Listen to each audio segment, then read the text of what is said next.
नमस्कार दोस्तों, आपका स्वागत है आपके अपने चैनल एबीसी क्लासेस में। और मैं हूं आपका mentor Rahul Jaiswal.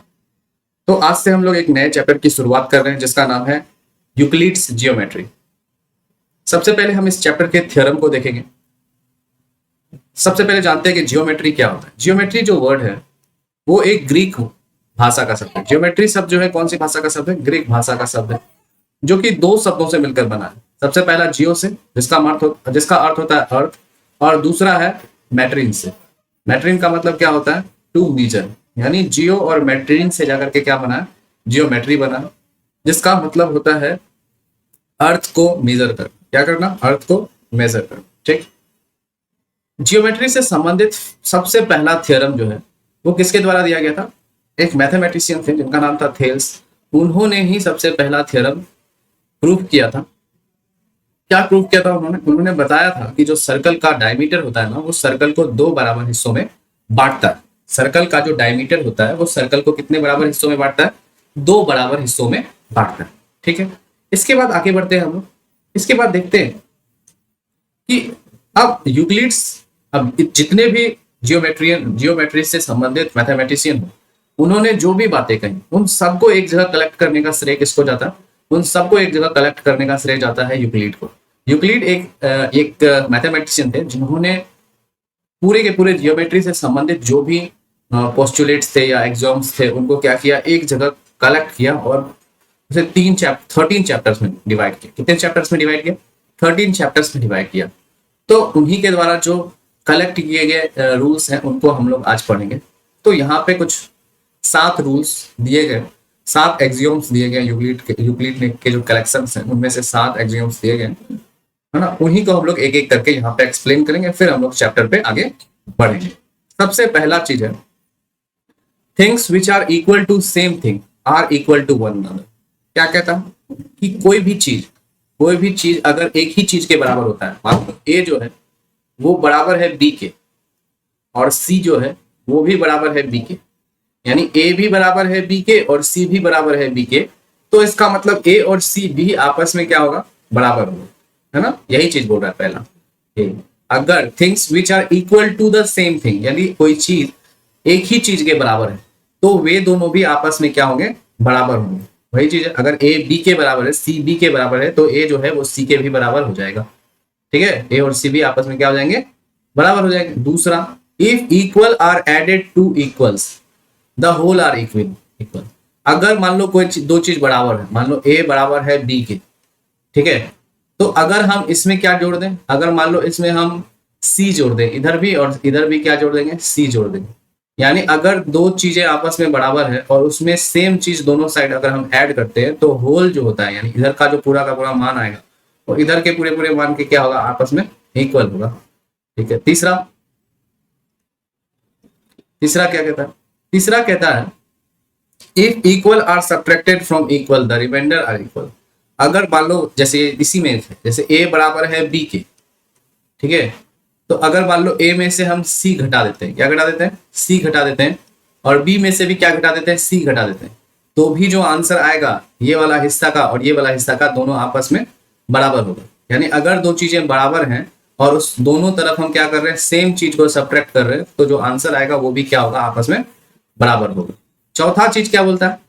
Things which coincide, है ना, things which coincide with one another are equal to one another, है ना।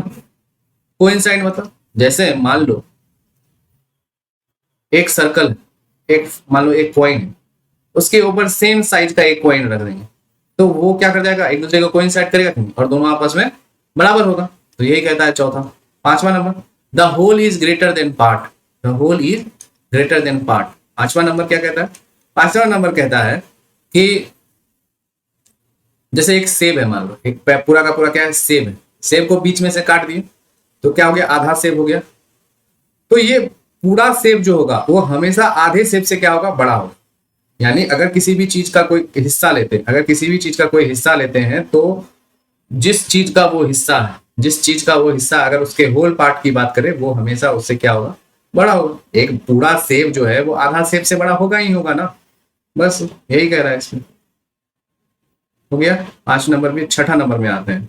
Things which are double the same thing are equal to one another, है ना। बोल रहा है कि कोई भी चीज अगर सेम चीज का डबल है, कोई भी चीज अगर क्या है, सेम चीज का क्या है, डबल है, कोई भी चीज अगर सेम चीज का डबल है तो वो दोनों भी क्या होगा, आपस में बराबर होगा। कहां तक थे हम लोग, छठा नंबर में थे ना, छठा नंबर पे 6। जैसे मान लो कि कोई, जैसे ए का कोई डबल है तो 2a है ना। फिर दूसरा चीज भी है, मान लो ये बी है, बी जो है वो ए का डबल है, यानी बी जो है वो क्या है, 2x है, और सी जो है वो भी 2x के बराबर है, यानी तो दोनों आपस में इक्वल नहीं हो गया। अगर कोई दो चीज सेम चीज का डबल होगा तो वो आपस में भी क्या होगा, बराबर होगा। सातवां number, things which are half of the same thing are equal to one another, these common. अब यहाँ पे सातवां नंबर में यही दर है ना, ये चीज है यहाँ तक, ठीक है। ये इसके बारे में कुछ एक्सप्लेनेशन दिया हुआ है, ठीक है। तो जो चीज, things which are half of the same thing, एक सेब का दो टुकड़ा की, एक सेब का दो टुकड़ा की, ठीक है। एक सेब का कितना टुकड़ा किए, दो टुकड़ा की, दो बराबर टुकड़ा किए, तो ये दोनों टुकड़ा क्या होगा, आपस में बराबर होगा। बस यही था यहाँ पे, इतना ही बात कहते हैं यूक्लिड्स महोदय का जो थ्योरम है, इतना सा ही बात करता है। आगे पोस्टुलेट नंबर 1 देखते हैं। तो एक स्ट्रेट लाइन में be drawn from any one point two any other point, है ना। एक स्ट्रेट लाइन यानी दो डिस्टिंक्ट पॉइंट, एक पॉइंट है यहाँ, एक पॉइंट है यहाँ, ठीक है। तो दो अलग अलग पॉइंट से होते हुए केवल हम एक ही कॉमन लाइन खींच सकते हैं। क्या इसके अलावा और कोई कॉमन लाइन हम खींच सकते हैं? यानी कहने का मतलब है कि दो अलग अलग पॉइंट से गुजरने वाला हम केवल और केवल कितना रेखा खींच सकते हैं, एक ही रेखा खींच सकते हैं, ठीक है। अब इसी पे बेस्ड एक्सियोम्स है ना, कि given two distinct point there is a unique line that pass through them. उसके बाद बोलता है postulates number 2, terminated line can be produced indefinitely.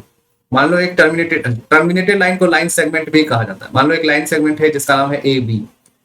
अब अगर हम इसको इधर के इस साइड में बढ़ाते हैं, ठीक है, और इसको भी इस साइड में क्या करते हैं, बढ़ाते हैं, तो दोनों ही साइड हम इसको क्या कर सकते हैं, इनडेफिनेटली बढ़ा सकते हैं, ठीक है। A circle can be drone with any centre and any radius. अब कोई मान लो यहाँ पे कोई सेंटर ले लिए, इतना लंबा रेडियस ले लिए, तो एक सर्कल बना सकते हैं कि नहीं बना सकते? यानी एक सेंटर ले लिए, तो उसका कोई रेडियस ले लिए, और इस रेडियस के आधार पर हम सर्कल बना सकते हैं कि नहीं बना सकते हैं? अब इतना छोटा सा रेडियस लिए, इतना छोटा सर्कल बना, बड़ा रेडियस लेंगे, बड़ा सर्कल बनेगा। तो किसी भी सेंटर से और किसी भी रेडियस से हम कोई भी सर्कल खींच सकते हैं। जितना भी राइट एंगल होता है वो आपस में क्या होता है, बराबर होता है, क्योंकि राइट एंगल का मान क्या होता है, 90 डिग्री होता है। अगला बोल रहा है if a straight line falling on two straight line, if a straight line falling on a two straight line make the interior angle on the same side of it taken together less than 80 degree. इसको explain करना पड़ेगा। जैसे मान लो दो line है, ठीक है, दो लाइन है, ठीक है, और उसको एक ट्रांसवर्सल लाइन काटता है, और अगर एक ही तरफ के इंटीरियर एंगल्स का सम 180 डिग्री से छोटा हो, इससे छोटा होगा, 180 डिग्री से छोटा होगा, तो छोटा होगा तो यानी ये दोनों झुका हुआ होगा कहीं ना कहीं। अगर दोनों का सम 80 डिग्री 180 डिग्री होता के बराबर होता तो दोनों स्ट्रेट लाइन होता, लेकिन चूंकि 180 डिग्री से कम है यानी ये झुका हुआ होगा, यानी जब हम इसको आगे की तरफ बढ़ाएंगे तो क्या हो जाएगा, कहीं ना कहीं जाकर के कट जाएगा ये। तो यही कहता है कि अगर दो स्ट्रेट लाइन को एक स्ट्रेट लाइन काटता है और उनके एक ही तरफ के इंटीरियर एंगल का sum less than 2 right angle होता है, then two straight line if produced indefinitely meet on that side on which the sum of the angles is less than 2 right angle। तो जब हम इसको आगे बढ़ाएंगे तो ये कहीं ना कहीं जाकर के आगे क्या हो जाएंगे, मिल जाएंगे। तो इसी के साथ यूक्लिड्स ज्योमेट्री का जो आज का पहला वीडियो है उसको यहीं पे समाप्त करता हूँ। इसमें जो और थ्योरम्स होंगे मैं उसको अगली क्लास में एक्सप्लेन करूंगा। अगर आपको मेरा वीडियो अच्छा लग रहा है और अगर आपको मेरे वीडियो में बातें समझ में आ रही हैं तो एक रिक्वेस्ट है आप लोगों से, तो मेरे वीडियो को लाइक जरूर करें और ज़्यादा से ज़्यादा अपने दोस्तों के साथ शेयर करें मेरे वीडियो को, ताकि मैं ज़्यादा से ज़्यादा लोगों तक पहुंच सकूं। तो इसी के साथ आज का वीडियो मैं यहीं समाप्त करता हूं। अपना ख्याल रखिए, मज़े में रहिए, पढ़ाई करते रहिए और अपना ख्याल रखिए। धन्यवाद दोस्तों, जय हिंद।